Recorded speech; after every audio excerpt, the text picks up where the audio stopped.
നിലപാടിൽ ഉറച്ച് പാലക്കാട് നഗരസഭയുടെ കെട്ടിടത്തിന് ഡോക്ടർ കേശവ് ബൽറാം ഹെഡ്ഗേവാറിന്റെ പേര് തന്നെ നൽകുമെന്ന് നഗരസഭ. വിവാദങ്ങൾ കാര്യമാക്കുന്നില്ല. നഗരസഭ സംസ്ഥാനത്ത് തന്നെ ഒന്നാമതായതിന്റെ വിരോധമാണ് കോൺഗ്രസിനും CPM-നും എന്ന് നഗരസഭ അധികൃതർ പറഞ്ഞു. വിവരങ്ങളുമായി അരുൺ ആലത്തൂർ ചേരുന്നുണ്ട്. അരുൺ, നിലപാടിൽ നിന്ന് മാറില്ല എന്ന ഉറച്ച ഒരു തീരുമാനത്തിലേക്ക് തന്നെയാണ് പാലക്കാട് നഗരസഭ എത്തി നിൽക്കുന്നതല്ലേ? കാരണം കഴിഞ്ഞ ദിവസം കോൺഗ്രസിന്റെ ഭാഗത്ത് നിന്നെല്ലാം വലിയ പ്രതിഷേധ പ്രകടനങ്ങൾ ഉണ്ടായി. പക്ഷേ അതിൽ നിന്നും തങ്ങൾ തീരുമാനത്തിൽ നിന്നും മാറില്ല എന്നൊരു ഉറച്ച നിലപാടിലേക്ക് നഗരസഭ ഇപ്പോഴും കടന്നിരിക്കുകയാണ് അല്ലേ?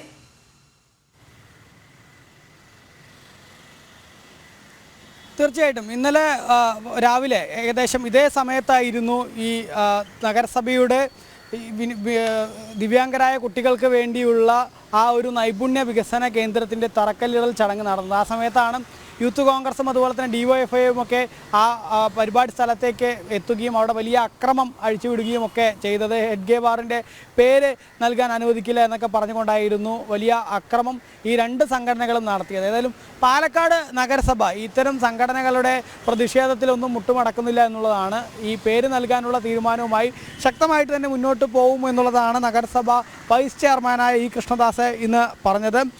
ഹെഡ്ഗേവാറിൻ്റെ പേരിൽ തന്നെ ഈ കേന്ദ്രം ആരംഭിക്കും. എന്ത് പേര് നൽകണം എന്നുള്ളത് നഗരസഭ ചെയർപേഴ്സൻ്റെ വിവേചന അധികാരമാണ്. നേരത്തെ തന്നെ കൗൺസിലിൽ ഇതുമായി ബന്ധപ്പെട്ട ചർച്ചകളൊക്കെ നടന്നിരുന്നു. അതായത് ഈ നൈപുണ്യ വികസന കേന്ദ്രം ആരംഭിക്കുന്നതുമായി ബന്ധപ്പെട്ട ചർച്ചകളൊക്കെ നടന്നിരുന്നു. ആ സമയത്ത് ഇതിൻ്റെ ഒരു രൂപരേഖയൊന്നും ആദ്യഘട്ടത്തിൽ തയ്യാറായിരുന്നില്ല. പിന്നീടാണ് അതിൻ്റെ രൂപരേഖയും മറ്റു കാര്യങ്ങളൊക്കെ തയ്യാറായത്. അതിനുശേഷം ഈ ചെയർപേഴ്സൻ്റെ വിവേചനാധികാരത്തെ തുടർന്നാണ് ഇത്തരമൊരു പേര് നൽകിയിരിക്കുന്നത് എന്നുള്ളതാണ്. ഏതായാലും ഇതിലെന്ത് നിയമപരമായ പോരാട്ടത്തിലേക്ക് കടക്കുമെന്നൊക്കെയാണ് കോൺഗ്രസ് കഴിഞ്ഞ ദിവസം പ്രതികരിച്ചത്. രാഹുൽ മാങ്കൂട്ടത്തിൽ ഉൾപ്പെടെ പറഞ്ഞത് ഇതിനെ നിയമപരമായി നേരിടുമെന്നുള്ളതാണ്. അങ്ങനെ നിയമപരമായി നേരിടുമെങ്കിൽ ആ നിയമപരമായിട്ട് മുന്നോട്ട് പോവാൻ കോൺഗ്രസിനെ പാലക്കാട് നഗരസഭ വെല്ലുവിളിക്കുകയും ചെയ്തിട്ടുണ്ട്. കാരണം പാലക്കാട് നഗരത്തിൽ തന്നെ നേരത്തെ കൊച്ചിൻ ഷിപ്പ്യാർഡിൻ്റെ സഹായത്തോടുകൂടെ നഗരത്തിലാകമാനം ക്യാമറകൾ സ്ഥാപിച്ചപ്പോൾ അതിനെതിരെ കോൺഗ്രസ്സുകാർ കേസിന് പോയിരുന്നു, കോടതിയെ സമീപിച്ചിരുന്നു.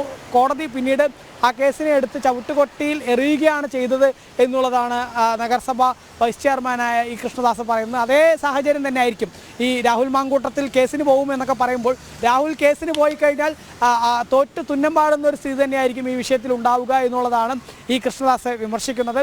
എന്ത് നടപടി സ്വീകരിച്ചാലും തങ്ങൾക്ക് യാതൊരു പ്രശ്നവുമില്ല. ഭരിക്കുന്നത് BJP ആണെങ്കിൽ പാലക്കാട് നഗരത്തിൽ ഈ ഒരു 250-ലേറെ ഈ ദിവ്യാംഗരായ കുട്ടികളുണ്ട്. അവരുടെ രക്ഷിതാക്കൾ പലപ്പോഴും ഈ കുട്ടികളെയൊക്കെ വീട്ടിൽ കെട്ടിയിട്ടിട്ട് ജോലിക്ക് പോകുന്ന സാഹചര്യം പോലും തങ്ങളുടെ കൺമുന്നിൽ കണ്ട ഒരു സ്ഥിതിയാണ്. അതുകൊണ്ട് തന്നെ അത്തരം കുഞ്ഞുങ്ങൾക്കൊരു ആശ്വാസമാവുന്നതിന് വേണ്ടി ഈ നൈപുണ്യ വികസന കേന്ദ്രം പണിയുക തന്നെ ചെയ്യും. അത് ആ തറക്കല്ലിട്ട പ്രദേശത്ത് തന്നെ ഉയരുകയും ചെയ്യും. അതിന് ഡോക്ടർ കേശവ് ബൽറാം ഹെഡ്ഗേവാറിൻ്റെ പേര് തന്നെ നൽകുകയും ചെയ്യും.